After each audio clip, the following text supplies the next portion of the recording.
Жигули шестерка, расчетный бір 1000 аттың күші. Дүние жүзінде үшінші полноприводный Жигули болады дейді. ВЕ кастом гараж деген жерге келдік. Вадик осы жердің егесі, и хорошо, мынандай машина жинап жатыр екен. Астанада жүрсең де әйтеуір, короче, гараждан шықпайсың ғой. Не аппарат бар, бір барайық та түсірейік та деп Вадиктің атын айтты, звондадық, келдік, көрсетіп жатыр. Рахмет. Здесь у нас что? Здесь у нас Жигули шестерка, GZ, турбина, примерно расчетный бір 1000 аттың күші. Құдай қаласа, күтіп отыр. Үстінде, в принципе, бәрі понятно. Қызығы на машинаның астында.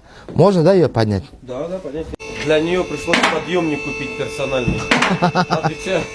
Басында задний привод болған, артында мына Toyotаның Alteza'ның балкасы тұр, и редукторы, ортасында коробка, тоже 4-ступенчатый автомат, Toyotаның коробкасы тұр. Сонымен алғанда, короче, ол зацеп болмаған, өйткені задний привод өзіңіз түсініп тұрсыз. Сөйтіп алды да, қазір басынан жинап жатыр. Көрдіңіз ба, алдына кететін кардан, и мынау передний приводты қосып жатыр. Полный привод, и где-то бір 1300 килограмм салмақ болайын деп тұр. Примерно, егер құдай қаласа, нормально болып, бәрі шығып жүретін болса, ештеңкесі бұзылмаса, бұндай машиналарда бұзылу деген это доброе утро ғой. Жүретін болса, құдай қаласа, бір 8,5 секунд квотерді өтеміз дейді. Бізде на секундочку Соколдағы рекорд 8,4 36 жүрген GZ мотормен.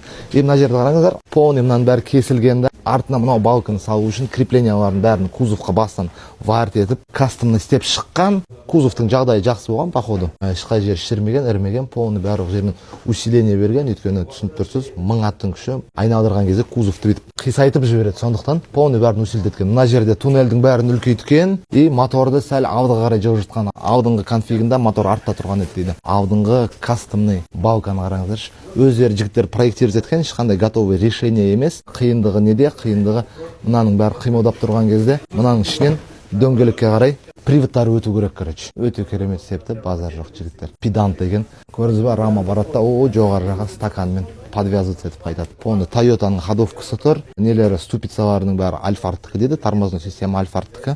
И оған қоса бұған тағы да парашют ап қойған, артына парашют қоямыз дейді. Өйткені понятно, жаңағыдай 8,4 секундты, 8,5 секундты тоқтату. Ондай жерде уже андай кардинальный решениялар керек. И полный мотор жаңағы турбода жиналып жатыр. Жаңағы 35-ші гареттің размерімен полный выхлопын никельдан артқа қарай тартып жатыр екен. Өте қымбат проект. Ақшадан бөлек уақыт, білім, опыт керек нәрсе. Базар жоқ балдар. Ауырып жатыр, короче.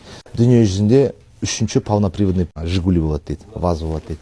Базасы өзіміздің баяғыдан білетін, танитын шестерка ғой. Балдарға күш қуат берсін, Алла тағала ақша берсін, нам бәрін до конца бітіру үшін. И шықсын, ендігі жылы, арғы жылы, құдай қаласа шығып қалса, көре жатамыз Соколда. Мүмкін рекорд тұрып қалатын шығар. Осындай амбициозный жігіттердің целдері бар. Керемет.